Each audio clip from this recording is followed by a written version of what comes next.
So in today's video, I'm showing what it takes to replace an old faucet, such as this 3-handle 10 or 11 inch wide valve with a new one. And I'll explain why. So I don't particularly like to change things up in my old house. I like to keep things looking antique, but sometimes it's just not practical or doable. And so I'll explain why I decided to go with the mixer, the single handle mixer here, went with the Delta, and show why this is just better for our setup.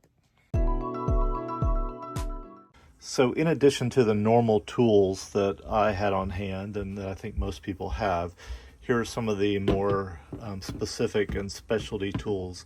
So this is a PEX tool. This is what you use to clamp together the copper fittings on PEX piping. This is an older one. It's harder to use. It's big. There are newer versions which are easier that have a ratcheting function, but you'll need a PEX tool if you're going to do any PEX. Then this is your PEX tester, which these are pretty abundant and not very expensive. And then PEX piping.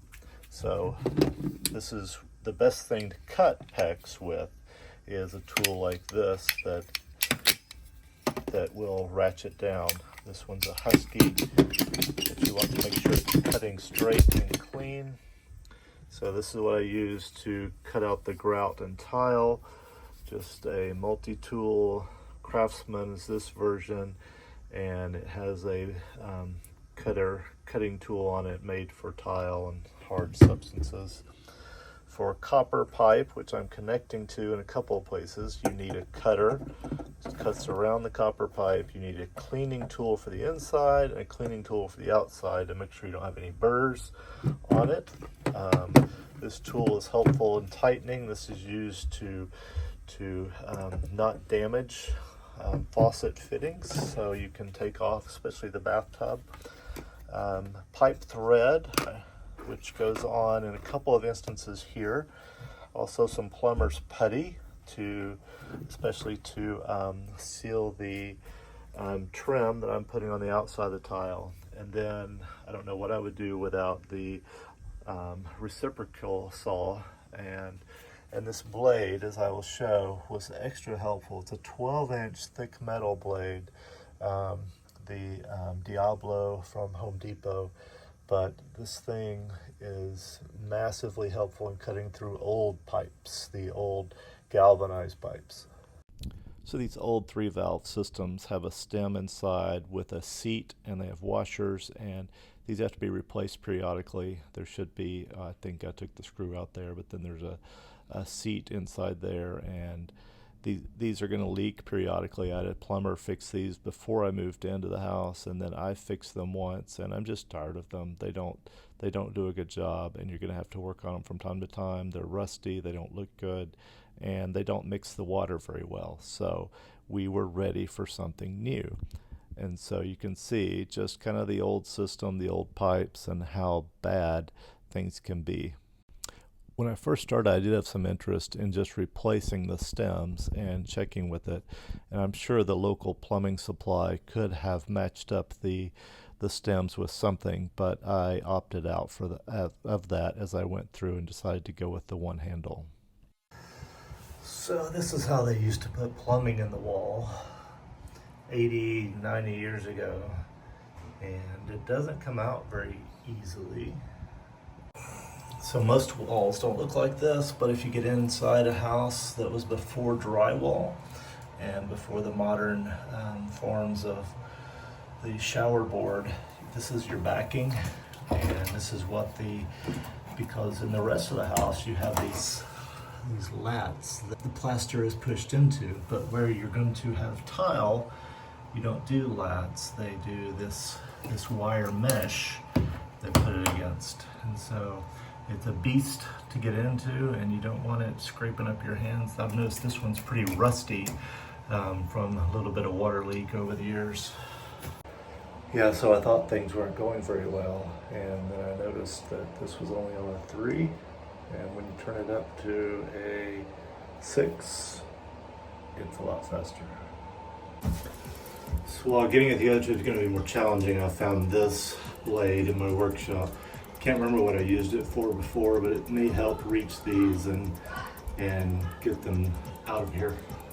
So most cuts are harder than you think they're going to be, but the cold water side here was actually easier than I thought it was going to be. I felt the saw loosen up and I thought surely I'm just off, but it is cut. And there it is. What a beast. 80 years.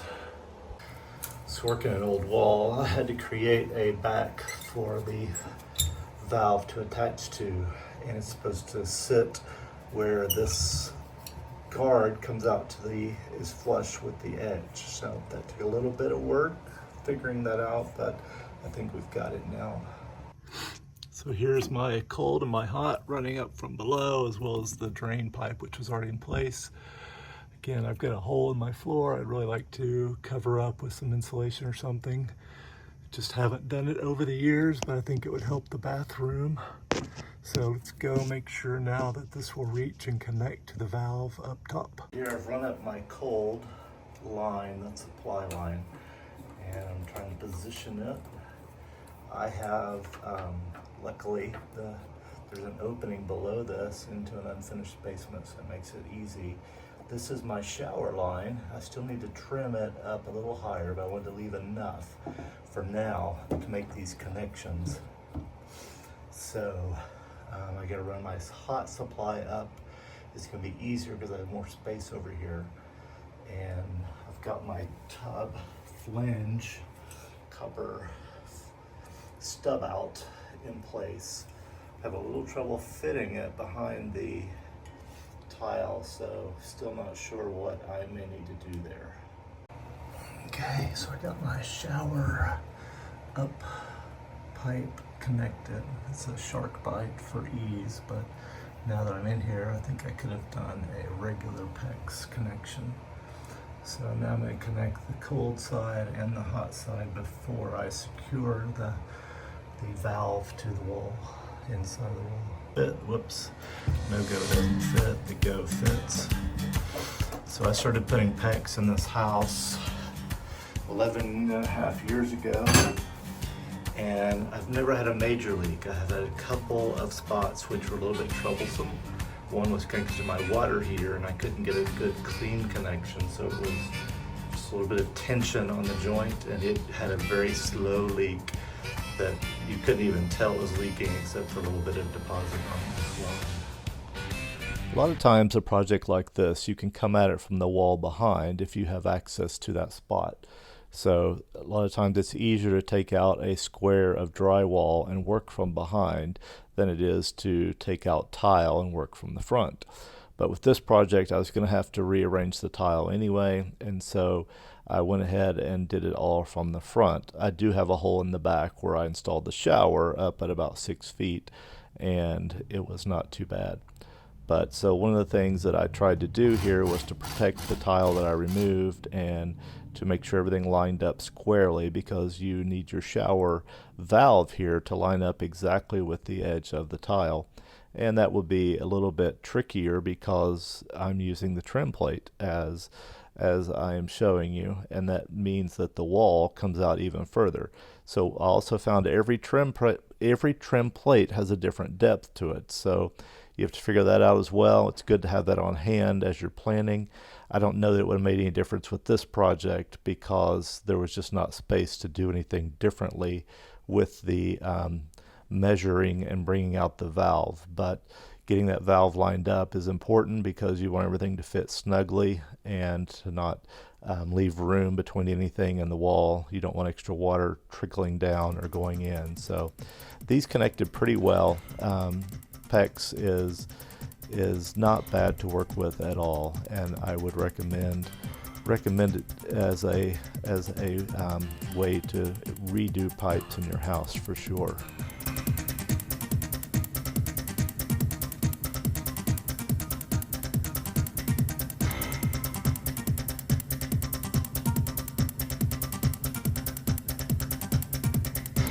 So the spacing problem I anticipated at the beginning of this project, because the old tub spout was so close to the middle controller, has been a problem here, and so I'm going to have to go down deeper and get the tile shaped out of this for the tub to fit. So the problem I ran into with my cover plate, because it was the remodeling cover plate, was that the cover plate that comes with the kit comes with these 3-inch screws, and they don't give you any extra screw here. So I couldn't get it into the fitting, which is always a tricky part anyway, and that's where I will explain later.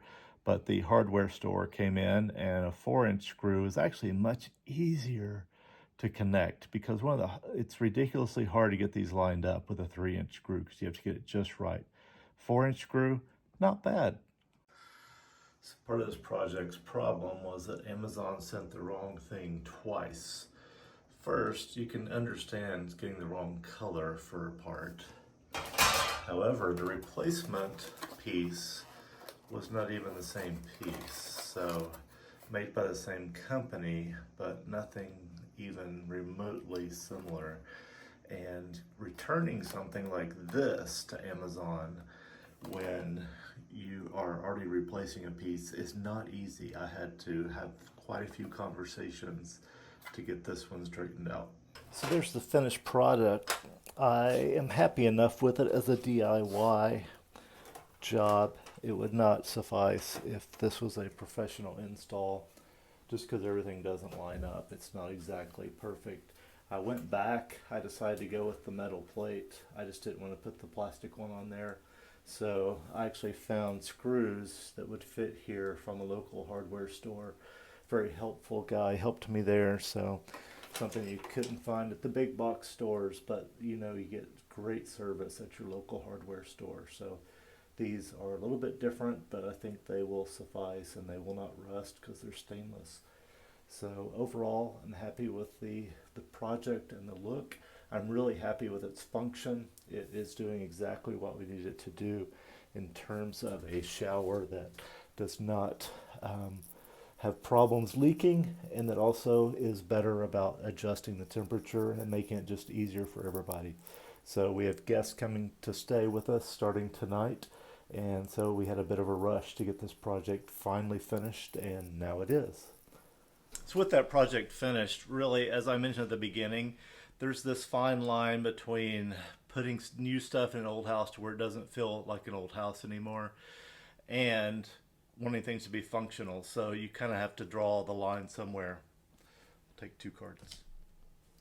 The really the function won out here, and so I put the new faucet in. It works great, and I'm not really looking back trying to sell the old faucet on eBay. So saved quite a bit of money by doing it this way.